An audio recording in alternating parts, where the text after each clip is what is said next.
Pay attention. Kevin Vuong says violent reoffenders should be deported, which is a step in the right direction. Is he worried about having police kick in his door and take him off to the gulag? Charlie Angus and other Liberal insiders are appointed as new senators. And so one of the new senators ran for the Liberals in 2019, and since 2019 gave lots and lots of donations. So obviously, I mean, they need to be a senator, right? Because they're going to do what Trudeau says. That's why they need to be a senator.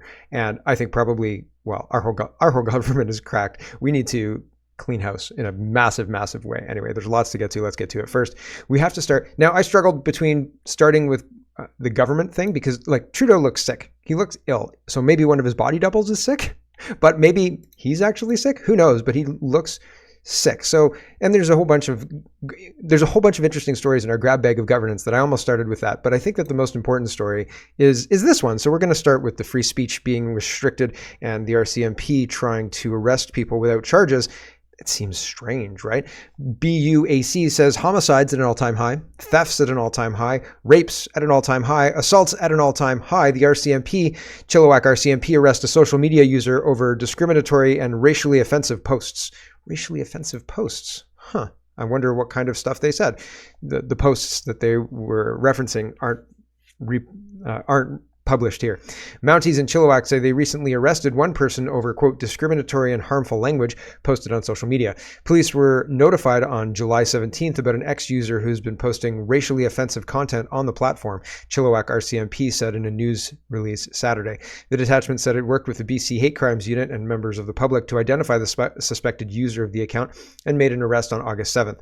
Police did not name the suspect, who had been released from custody, nor did they share the suspect's gender, saying only that severe criminal code charges have been recommended, but have not yet been approved. Chilliwack RCMP. So if they've not been approved, why the arrest? We've got charges pending on you that haven't been approved yet, but we're going to come and arrest you anyway to intimidate the crap out of you. Chilliwack RCMP spokesperson Corporal Carmen Keener told the Canadian press the arrested person is a woman who is allegedly targeting members of the South Asian community. It's interesting because they said that they weren't going to say anything about who this person was, and then they immediately tell you who she was. The spokesperson said police hope that the woman will make her first appearance in court in the next few weeks, and if the charges are approved, more details will be made public. This is a sensitive matter and has impacted many members of our community, which is evident in the amount of information that continues to be reported to the Chilliwack RCMP, said Keener in a news release. So they're going after people. They don't have to have charges. Great. The RCMP seems to be weaponized for the federal government. Max Bernier is responding to this. He says the Liberal government has imprisoned racially offensive anti-white DEI policies, imposed racially offensive anti-white DEI policies on every institution and business. Will the RCMP arrest Trudeau and his ministers? No. BC woman arrested after racially offensive social media content, right? So if you post something on social media, you get arrested. But if you're the government and you force the provinces and everybody else to align with your crackpot DEI religion, cult, you have no consequences. Everything's just fine, right? The police look past it. Here is Odessa and the CBC. She says CBC Canada admits it's a problem that people don't believe mainstream news or the government institutions anymore. Her guest, who's asking Canada to send more money to Africa for monkeypox, says that the trust lost is a worldwide issue.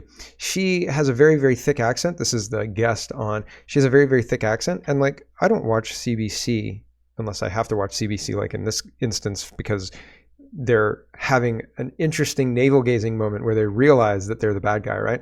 And so I'll watch this, but fundamentally, I don't turn on the television to go to CBC to watch the hockey game or turn on CBC to watch The Simpsons and then Star Trek, which they used to have like an after-school lineup that was actually pretty half-decent things to watch as far as like programming went, right? Like you could just watch it and you didn't feel like you were being programmed, although you were, right? Star Trek, give me a break. But still, fundamentally, I mean, Star Trek is one of the most woke properties now. Like it's a really, really terrible property as far as wokeness and things like that. You have to look past it in order to enjoy the show at this point in time. But at one point, man, it was an alright show.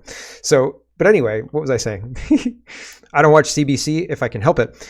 And part of the reason why is because They're liars who are manipulating people with lies about things, and they're actively trying to get you to take action in a way that they're suggesting.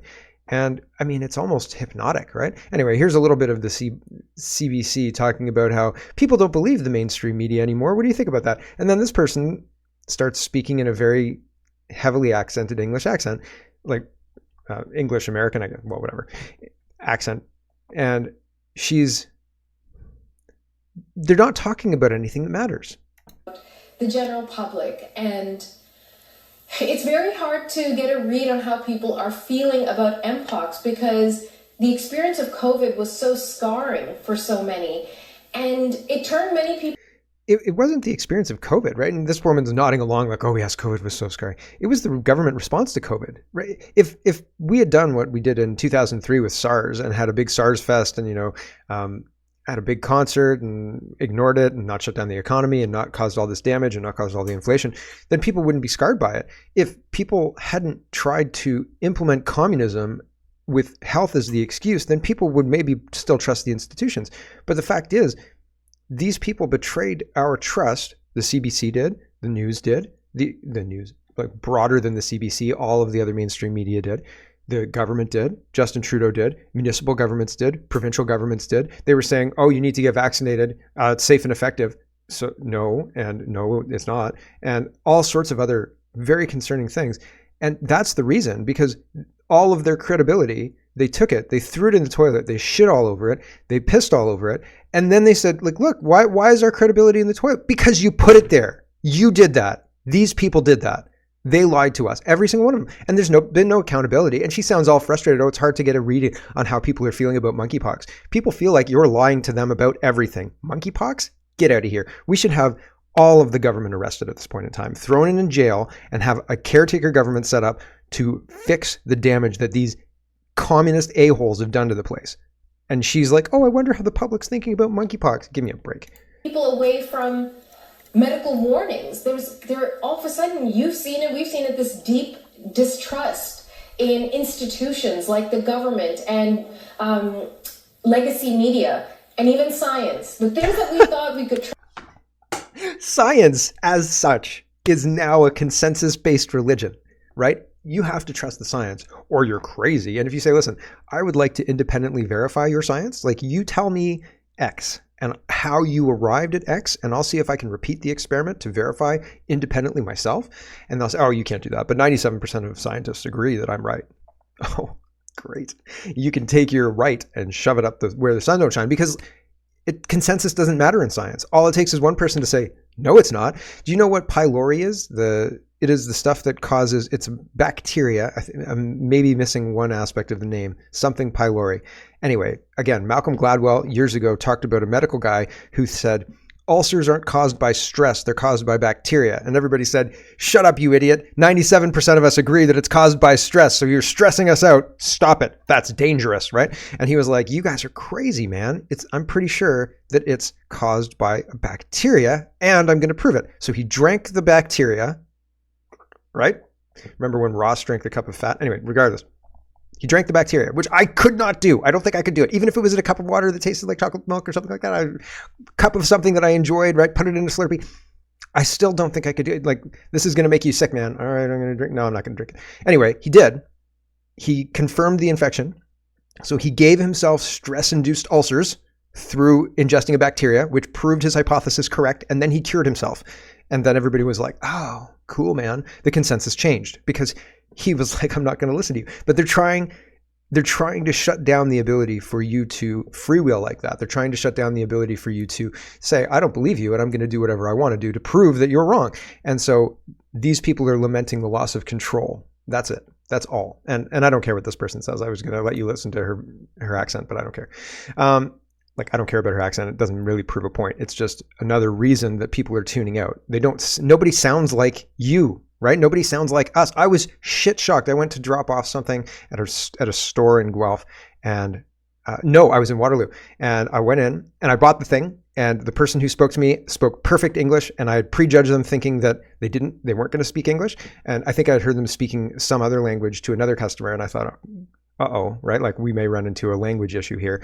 And then I dropped off the thing and I had to pay for something and like perfect English. And I was like, interesting. And so like fundamentally it's when your institutions, when everything have not met your expectations, when everything has changed, when the demographics, people are sharing videos of Toronto subway stations that look like they could be in a place in India, right? And so, and that's happening everywhere in Ontario, everywhere, absolutely everywhere. You go into a Tim Hortons, most of the people working behind the counter are Indian. If you go into a mall, most of the people working at the mall are Indian. And it's shocking to see, it's out of the ordinary to see a teenage kid working. And then if you do go into the stores, oftentimes there's communication issues. And so like people on the television, they're sick and tired of seeing it. In person, they're sick and tired of seeing it, and they don't trust their institutions because it seems like we're being replaced. And people, have you ever been in a relationship and the boyfriend or girlfriend that you're with has kind of moved on and you guys haven't broken up yet, but you feel it, right? I think as a society, our government broke up with us. They've moved on, and we're feeling it. And they're like, "Stop being racist," right? Like, stop it, right? And so that's where we're at. And is this racist? Maybe. Are they going to throw me in the slammer for pointing all of this out? Who knows at this point in time? I hope not, but it's ridiculous. And I'm not going to not talk about it because we have freedom of expression, or we did at some point. Brett is responding to some of this. He says, comedian Rob Schneider on Canadians, the trucker convoy, and getting banned from Canada for telling jokes. So here's Rob Schneider, and he got banned from Canada. So here we go. Canadians are too polite. They don't want to hurt anybody's feelings, which ends up hurting everybody's feelings, because then you end up having some guy who loves China running your country. Exactly. Who admires China. So it's important to speak up and speak freely and say when your countrymen. I said I have nothing to apologize to you, Canada, about. If you know what I will consider an apology. Consider it when you apologize for what you did to those truckers and what you that ugliness of not supporting those people who are risking everything to drive all the way across the country, shut the country down so that this tyranny could end. And it was a powerful movement. And it was a movement to stand there and let your government officials call them terrorists. Yes. That is... and put them in prison, which they did. Disgraceful. It is. Disgraceful. And so when you make that official apology, I'll talk about how I felt and why I did certain jokes. And I have no apologies to you at all. And I'm glad I did it. And I would do it again if you let me back in the country. Which I assume they won't. I will not be allowed back in the country. Just for hate speech, for jokes. Wild, right? So, pointing things out, noticing things, the noticing will continue, right? Or they'll throw you in the gulag. Here's Chris, and he says, Chris is an MP in England, and so I want to make that clear. He's not a Canadian MP. I believe he's an British MP. And he says, after 15 years on X, it's time to move on. I no longer feel comfortable using this site, and it's become quite an unpleasant place to spend my time. Please do join me at the other place, though, details below. So I guess he's going to Facebook, and it says, Labour MPs have been quitting X in alarm over the platform, with one saying Elon Musk has turned it into a megaphone for foreign adversaries and far-right fringe groups. So they're trying to say Elon Musk is making Twitter X an unsafe place, and he should be, dealt with. And in Brazil, they've shut down X, and Elon Musk says the decision to close the X office in Brazil was difficult, but if we had agreed to Alexander Morato's, I'm saying his name wrong, but he's the judge, Moraes, secret censorship and private information handover demands, there was no way we could explain our actions without being ashamed.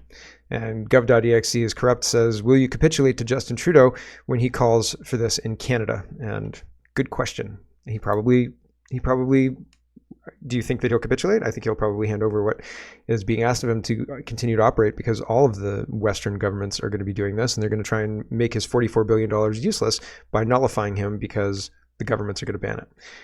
Is that the way I think it should go? No, but it seems like that's the play, and they're willing to do anything and everything to control speech, control the conversation of on every platform.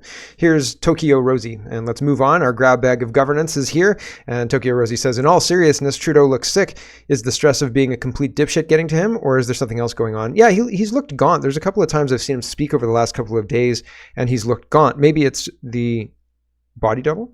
Maybe it's the actor they've got playing Trudeau. Who knows?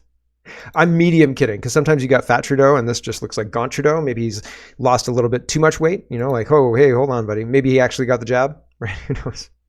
Right? The body double did, not Trudeau prime.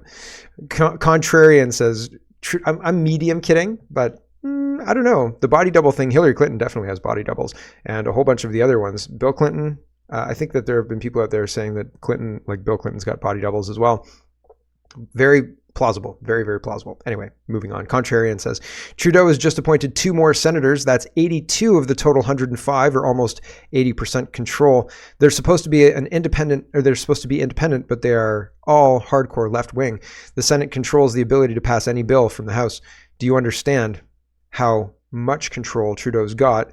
Because Harper left the Senate empty for years. He didn't appoint anyone. And I mean, Harper signed us up to the 2020 or 2030 agenda originally. So, and of course, Pierre Poilievre doesn't know anything about that, but Harper signed us up. So he's on board for the plan. And the plan was, even if Trudeau gets removed, he's got power through the Senate from all the people that he's appointed, right? Michael Barrett says, look, need more proof that Trudeau's independent senators are just Liberal insiders? A 2 times failed Liberal candidate who donated 200 plus times to the Liberals, and a journalist that shows the reward for Trudeau PMO stenographers include fat subsidies and Liberal Senate seats. So you get to have a plush position. You get like $170,000 a year and then another $200,000 a year to run your office. So you can hire an office manager for $100,000 a year, and then you've got $130,000 a year to do something from an office, from your senator's office. Jennifer says, at this point, just quit lying. Tracy Mugley was a Liberal candidate in the 2019 federal election. There's nothing independent about someone who loses an election, makes a bunch of donations, and gets appointed as a senator. So the Canadian Prime Minister says, the appointment of Charles Adler and Tracy Mugley as independent senators for Manitoba and Saskatchewan. So there you go. These people are being paid off for their loyalty, right? Or they will be asked to perform for their loyalty, or perform for the payment they're getting here. Lisa says, only 5 years later, this Liberal candidate is now a senator. Liberal Party says, join us in welcoming these new senators. And Dean says, the immediate focus seems to have been on Charles Adler. For those who don't know, Tracy Mugley was the Liberal candidate in Saskatoon Grasswoods in 2015 and has made over 200 donations to the Liberal Party of Canada. So there you go. Lots and lots of donations. Why don't we make her a senator? Carney says, is Adler on the foreign traders list? I don't know how we can have a government that is proven to be compromised by Chinese infiltration, Chinese money, Chinese bust students to have their preferred candidate chosen in a safe Liberal area. All of these things go to treason. And now we've got new senators, and Charles Adler made a big show of talking about how awful anti-vaxxers were, dehumanizing anybody who didn't fall in line with the liberal way of the way liberals saw things. And so it's very interesting how these people are appointing ideologues to the Senate when they could be traitors themselves. If a traitor appoints a traitor to the Senate, like, how do you stop that corruption? How do you stymie that leak of people who are influenced by not the people they should be, right? Like, they should work, the senators should be independent and working for their constituents, not be appointed by the government and owe their appointment to the prime minister, right? Like, so the Senate is cracked, and we can't have foreign traitors appointing people to the Senate to be the sober second thought. It seems crazy. It seems absolutely crazy. Brett says Charles Adler is now appointed as one of Trudeau's independent senators. Do you think the Senate is really a place for sober second thought, or should it be abolished? Susan says the Senate should be an elected representation of the provinces and territories. It's useless as an appointed Senate. We are not a free nation when positions in our government are by appointment. Yes, that's true. Kulvinder Kaur says a stage play in 4 acts. This is Charles Adler going from somebody who used to hold the government to account to being somebody who plays ball to get an appointment. And Adler says, living with the Canadian Senate is living a lie. It's not a chamber of sober second thought. It's a chamber of drunken second chances. And he says CPC should propose Senate abolition in the first term of a new government. Let the post-Senate era begin. And that was in 2016. So this is like a year into the not even a year into the Liberal rule. They were elected in September, October, right? Fall. So, and back then, Canadians agree that the Senate should be abolished. And here's another one. No society is healthy when freedom is narrowly defined by personal choice. If you're choosing to drive distracted, you may call it freedom, but it's socially reckless. The personal choice to be unvaccinated is a social choice, putting others at risk, making all of us less free. And he says, let me ask followers a brutally honest question.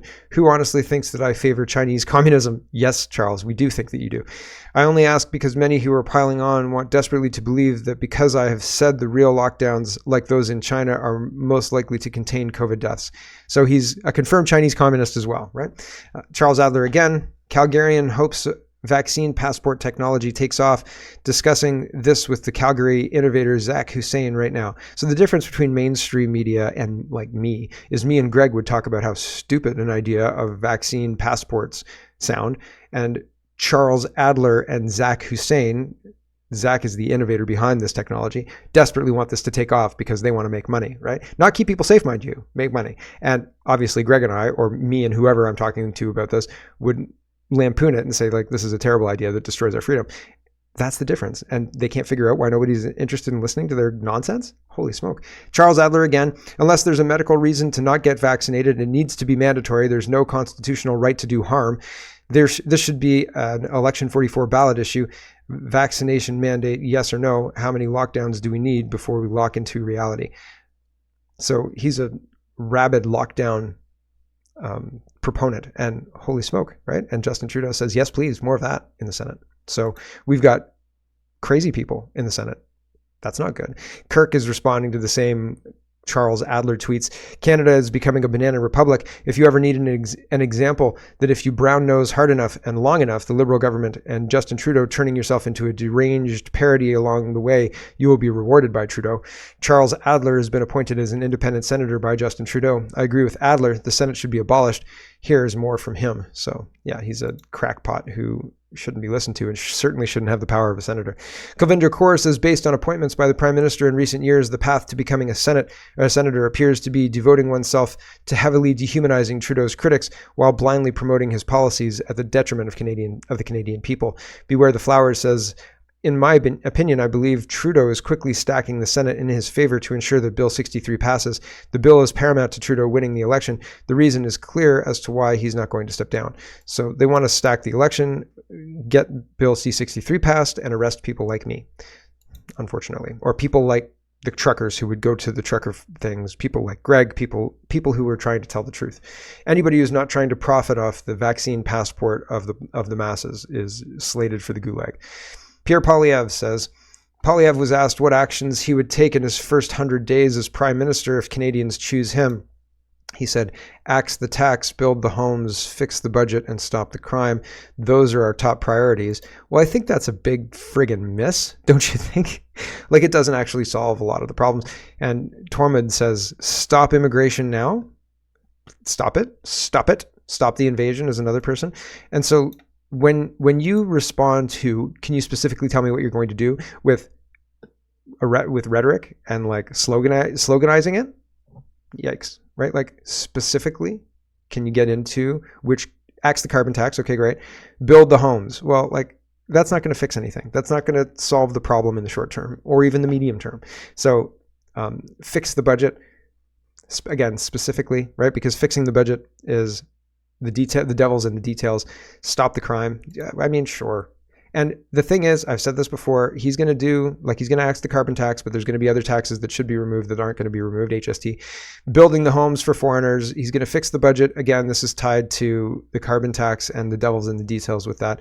And stopping the crime, I'm sure that he can stop crime because like the Liberals are letting out violent criminals in preparation for arresting people for wrongthink. So what's happening is like Poilievre can do this, but then people will be happy with what Poilievre's done and we'll be back to not even 2018 at this point in time, because it's more 2021, 22, with all the restrictions and all of everything in place and ready to be turned on again, zero accountability. And so, like, again, accountability is missing, stopping the invasion is missing. There's a lot of things missing from Poilievre's proposed top priorities. Jagmeet Singh says Justin Trudeau told Canadians things would be better. Instead, they've gotten worse. Families are losing their homes. Landlords are making record profits and rents have doubled. Our movement is going to take power away from greedy CEOs and give it back to people. Those CEO landlords? Yeah. Jagmeet Singh is trying to make a boogeyman where he's the boogeyman. He's the one who's propping up this nightmare. Tom Quiggin is responding to Jagmeet Singh. He says, I follow Jagmeet Singh for the comedy value. He's the single person keeping Trudeau in power while at the same time blaming Trudeau for all the problems. It's kabuki theater. It's false. It's fake. It's not real. And everybody knows it, except for maybe Jagmeet Singh and the people who vote for him. 4 cities, 3 provinces, 48 hours. Climate change, schmimate change. Today, our movement was out in full force on beautiful PEI for the Gold Cup parade. The loving community I witnessed today is just another example of how, as Canadians, we take care of one another. That's exactly what New Democrats are fighting for. Is the Gold Cup parade pride thing? Because I'm wondering, there's a pride communist fist and there's all this rainbow nonsense crap. So is this Gold Cup? Oh, there's a CUPE union with like lots of pride things. So is this Gold Cup something that PEI does, or is this something imported by the communists? I honestly, genuinely don't know, and I haven't Googled it. So let me know. Let me know in the comments if you're from PEI. Is this Golden Cup thing just communist, or is this something that you do and the communists took? Six Buzz TV says Liberal MP Suk Dhaliwal is under fire for hiring temporary foreign workers as legal administrative assistants. I'm not surprised. That's the Liberal plan, is bring in as many people as you possibly can to flood the country and dilute the demographic and vote Liberal. And so that's what they're doing. And I'm not surprised by any of this. I often say, let's move on to Alberta a little bit. What's your game, Danielle Smith? This guy, David Dixon, is a former police officer and detective and investigator. And he's an expert witness for all sorts of different Alberta court proceedings and things like that. He's been verified and used for years as an expert witness in the court. So he knows all these people. He's talked to Danielle Smith. He rakes Danielle Smith over the coals talking about things that she's promised to do but hasn't done, or he tells her, don't listen to your lawyers. Hold on. I have to find it, because he says you have more leverage to do something about these cases, these injustices, than your lawyers are telling you. And she says, listen, these people called me up and told me I couldn't do anything about this. And so that's real. And he basically says, no, they're lying to you. So, and I think it's very interesting, because maybe Danielle Smith fully believes it, but I think when she starts answering the question, this is 11 minutes. It's well beyond the scope of this podcast, but you should go listen to it. When she responds, I feel like she dodges and weaves. She is not answering the question in a robust way that people are understanding, this is her position on these things. She makes excuses. She dodges and weaves. She doesn't answer. She almost starts tap dancing, right? And it's quite the thing to watch.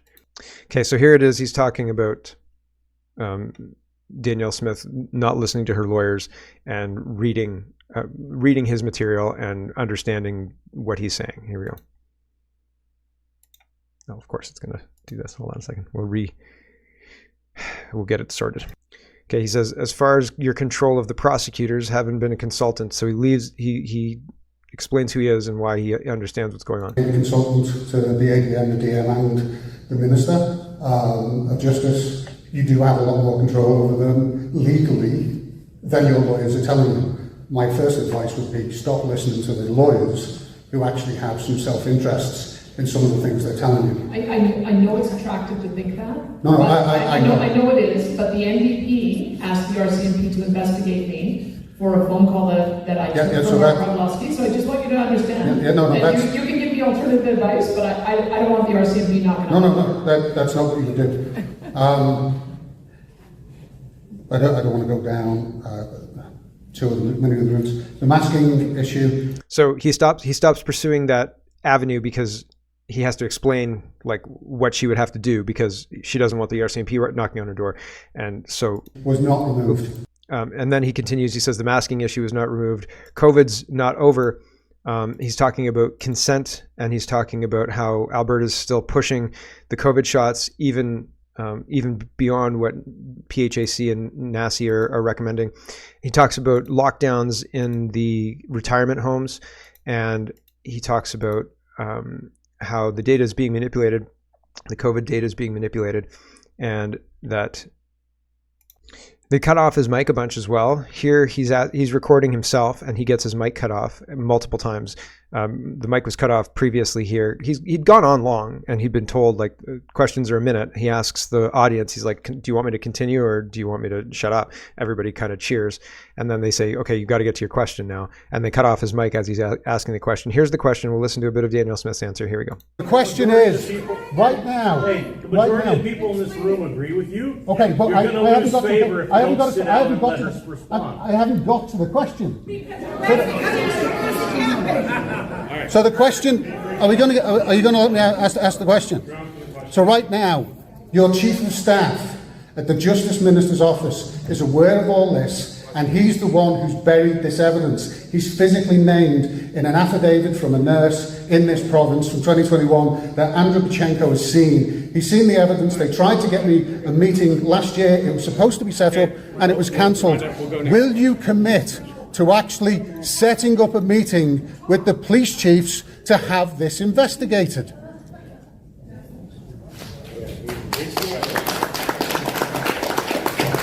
I know is 16.9% of people got the COVID vaccine. That means that whatever you think is not getting out is getting out. People are looking at the details, the facts, and they're making the decision that makes the most sense for them. Even in those over the age of 65, you get 50 to 60%, which means 40% are not. No one is forced to take a vaccine. The information is out there. People are making their own choices. It isn't out there. It sounds to me you want them banned. And No, I don't. I don't want them banned. I'm not going to commit to banning vaccines because that's a slippery slope. Because guess what happens? So she went from these vaccines, you can't have informed consent because the informed consent doesn't exist and it's not on the information anywhere. In fact, the information says the opposite. And she says, it sounds like you want to ban vaccines. And that's not what he said. And so taking your argument, changing your argument, and regurgitating that back to somebody and saying, like, it sounds like, if you say, I have a real problem taking this car, can we take this other car? And it's like, I see you have a problem with cars. No, that's not what I said, right? Like, totally different thing. She's not being honest, and I don't think she's treating the gentleman who's asking the question properly. I'll carry on. Here we go. The previous government banned the use of alternative therapeutics. You don't want politicians making decisions. You want doctors making decisions. The doctors are purchased by the pharmacare industry. They're pill pushers, and Danielle Smith either doesn't understand it or is trying to protect it. And so there's more. My job let it go. is to make sure people have the information and the choice. That being said, I will look into the approach in long-term care homes, because if that is the case, that they're engaging in lockdown, I'm in the process of moving the assisted living area, all of that over to Jason Nixon, and also I'll see what he can discover. But what we're trying to move to is that you shouldn't even do a test unless you have other symptoms, because the test is flawed. The test doesn't work. The test has false positives. And so anyway, every time she starts sounding like she's trying to solve a problem, then she says something like, oh, when you're testing, blah, blah, blah, blah. No, you shouldn't be testing at all. I don't think we tested for illness before, for flu or anything like that. We didn't have a test for flu. It is only used for control. It is not used to help. It's not used for your safety or for your health. Let's talk about housing. Patty says, the Calgary decline starts. House next door to me, quiet 1960s neighborhood, has a development notice sign on the front lawn for a 4-unit townhouse plus 4 secondary suites. 8 new families next door. Don't let Shady Gondik fool you. It is not just fourplexes. Please retweet. And somebody said, there's somebody who is fighting this. And he said, where? And so here it is, Robert L. He was interviewed on TV a month ago, and he was preparing his filing, which I think he said needed to be filed in a day or two. I don't know if the court filing paused applications, so who knows? I don't know, but it seems like the increased density is coming to a neighborhood near you. And so Canada is fundamentally changing. This is Mississauga yesterday. Bonnie Crombie says, my thoughts tonight are with the communities in Mississauga and across our province that have been affected by the extreme weather conditions and flooding that struck this afternoon. We need urgent action to strengthen the climate resiliency of our province, from repairs to aging infrastructure and investment in decarbonizing our energy grid to supports for homeowners and small businesses. No, I mean, you just need to have stormwater management done properly, and they didn't. And this is the result. And like, it's been years. 2013, I think I ran for municipal government in Guelph. And in 2013, they were saying Ontario's stormwater management is like the worst in Canada or something to that effect, one of the worst in Canada. And I looked at it in Guelph and I was like, holy smoke, we haven't spent any money on this since like 2004, 2008 happened, and nobody wanted to spend money on infrastructure, right? They wanted to spend it on rainbow crosswalks and, I don't know, getting people out of jail. Who knows? I don't know if government spends money on that, but government certainly hands out checks to addicts, et cetera, et cetera. Anyway, instead of dealing with the actual problems of like potholes and infrastructure, they spent money on social virtue signaling. And this is the result. It has nothing to do with climate change, except Bonnie Crombie wants to make it about climate change, right? And that's nonsense. It's absolute. Hello everyone, thanks very much for watching. This is just a short version of a longer show. If you'd like to get the whole show, you can go over to canadapoly.com and sign up for a subscription. Just look in the drop-down tab for Shop and Donate and look for subscriptions, and you'll get immediate access to the full show. Love to see you. Thanks for watching, everybody. Have a wonderful, wonderful